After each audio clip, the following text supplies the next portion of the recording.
ಈ ಸ್ವೀಟ್ನ ನೀವು ಬೇಕ್ರಿಲಿ ಪರ್ಚೇಸ್ ಮಾಡೋದಾದರೆ ತುಂಬಾ ಕಾಸ್ಟ್ಲಿ. ಆದರೆ ಕೇವಲ 4 ಪದಾರ್ಥನ ಉಪಯೋಗಿಸ್ಕೊಂಡು ಮನೇಲೇ ಈಸಿಯಾಗಿ ಹೇಗೆ ಮಾಡೋದು ಅಂತ ತಿಳಿಸ್ಕೊಡ್ತೀನಿ. ಬನ್ನಿ ಶುರು ಮಾಡೋಣ. ಯಾರೆಲ್ಲ ಸಬ್ಸ್ಕ್ರೈಬ್ ಆಗಿಲ್ಲ ಪ್ಲೀಸ್ ಸಬ್ಸ್ಕ್ರೈಬ್ ಮಾಡಿ.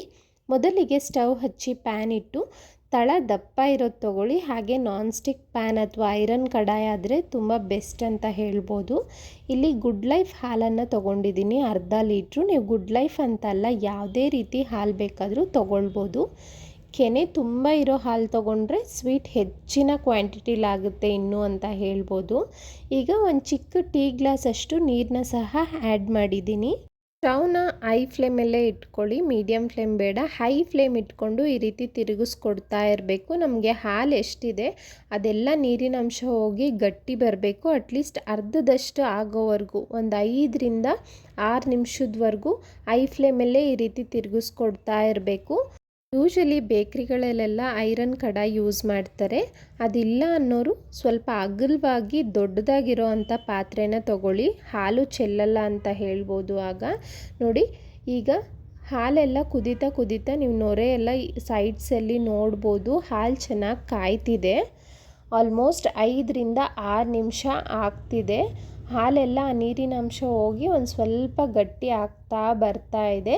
ಆಲ್ಮೋಸ್ಟ್ 7ರಿಂದ 8 ನಿಮಿಷ ಆಯಿತು. ನೀವು ಈಗ ನೋಡ್ಬೋದು, ನಿಮಗೆ ಡಿಫ್ರೆನ್ಸ್ ಗೊತ್ತಾಗ್ತಿದೆ ಅಲ್ಲ, ಹಾಲು ಗಟ್ಟಿ ಬಂದಿದೆ.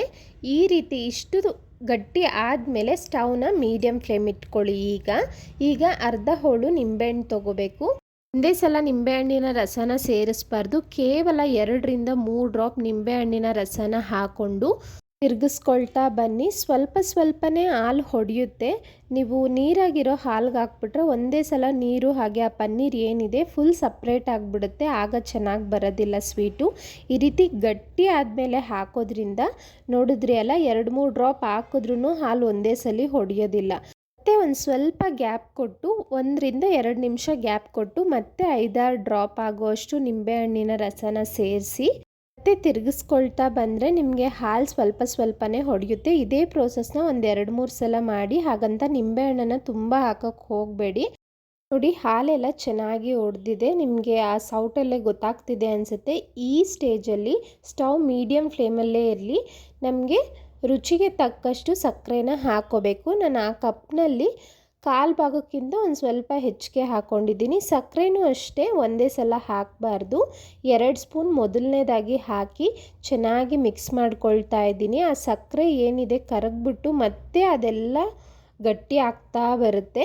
ಆನಂತರ ಮತ್ತೆ 2 ಸ್ಪೂನ್ ಹಾಕ್ಕೊಂಡಿದ್ದೀನಿ. ಆಲ್ಮೋಸ್ಟ್ ಇಲ್ಲಿ ಒಂದು 5 ಸ್ಪೂನ್ ಆಗೋಷ್ಟು ಸಕ್ಕರೆ ಹಾಕಿದ್ದೀನಿ ಅಷ್ಟೇ, ಅರ್ಧ ಲೀಟರ್ ಹಾಲಿಗೆ. ನೋಡಿ, ಸಕ್ಕರೆ ಎಲ್ಲ ಕಂಪ್ಲೀಟಾಗಿ ಹಾಕಿ ಅದೆಲ್ಲ ಗಟ್ಟಿ ಆದಮೇಲೆ ಇಲ್ಲಿ 1 ಸ್ಪೂನ್ ಆಗೋಷ್ಟು ತುಪ್ಪನ ಹಾಕ್ಕೊಳ್ತಾ ಇದ್ದೀನಿ. ಈ ಸ್ವೀಟ್ಗೆ ಕಲರ್ ಬರೋದಕ್ಕೆ ಕಾರಣನೇ ಈ ತುಪ್ಪ. ಅದಕ್ಕೋಸ್ಕರನೇ ನಾವು ತುಪ್ಪನ ಹಾಕ್ತಿದ್ದೀವಿ. ತುಪ್ಪ ಹಾಕಿದ್ಮೇಲೂ ಅಷ್ಟೇ ಆ ಸ್ವೀಟಲ್ಲಿ ತುಪ್ಪ ಚೆನ್ನಾಗಿ ಕರಗೋಗಬೇಕು. ಅಲ್ಲಿ ತನಕ ಮಿಕ್ಸ್ ಮಾಡ್ತಾ ಇರಿ. ಕೇಸರಿ ದಳ ಇತ್ತು ಅಂತ ಸೇರಿಸಿದ್ದೀನಿ, ಇಲ್ಲ ಅನ್ನೋರು ಸ್ಕಿಪ್ ಮಾಡ್ಬೋದು. ಒಂಚೂರು ಒಳ್ಳೆ ಬಣ್ಣ ಬರುತ್ತೆ ಅನ್ನೋದಕ್ಕೋಸ್ಕರ. ನೋಡಿ ಎಷ್ಟು ಗಟ್ಟಿ ಆಗ್ತಾ ಬರ್ತಿದೆ ಅಂತ. ಈ ರೀತಿ ಸ್ಟೆಪ್ ಬೈ ಸ್ಟೆಪ್ ಫಾಲೋ ಮಾಡಿದರೆ ಪರ್ಫೆಕ್ಟಾಗಿ ಈ ಸ್ವೀಟು ನೀವು ಮನೆಯಲ್ಲೇ ಆರಾಮಾಗಿ ಮಾಡ್ಕೋಬೋದು. ಅದರಲ್ಲಿ ಒಂದು ಸ್ವಲ್ಪನೂ ನೀರಿನ ಅಂಶ ಇರಬಾರ್ದು. ಅಲ್ಲಿ ತನಕ ಚೆನ್ನಾಗಿ ಮಿಕ್ಸ್ ಮಾಡ್ಕೊಳ್ತಾನೇ ಇರಬೇಕು.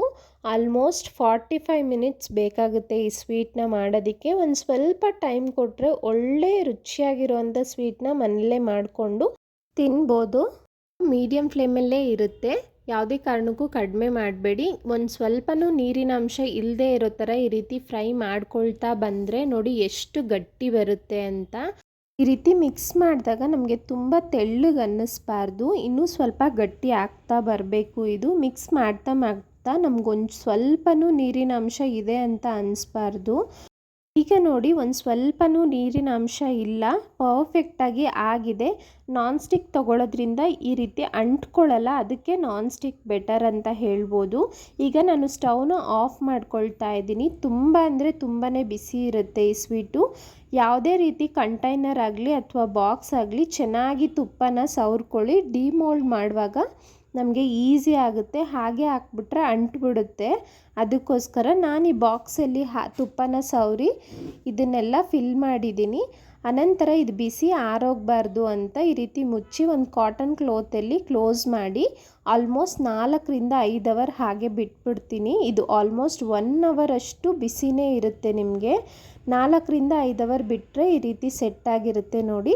ನಿಮಗೆ ಯಾವ ಡ್ರೈ ಫ್ರೂಟ್ಸ್ ಬೇಕೋ ಆ ಡ್ರೈ ಫ್ರೂಟ್ಸಿಂದ ಗಾರ್ನಿಷಿಂಗ್ ಮಾಡ್ಕೋಬೋದು. ತುಂಬಾ ಪರ್ಫೆಕ್ಟಾಗಿ ಬಂದಿತ್ತು. ನಾನು ಸಹ ಫಸ್ಟ್ ಟೈಮ್ ಟ್ರೈ ಮಾಡಿದ್ದು.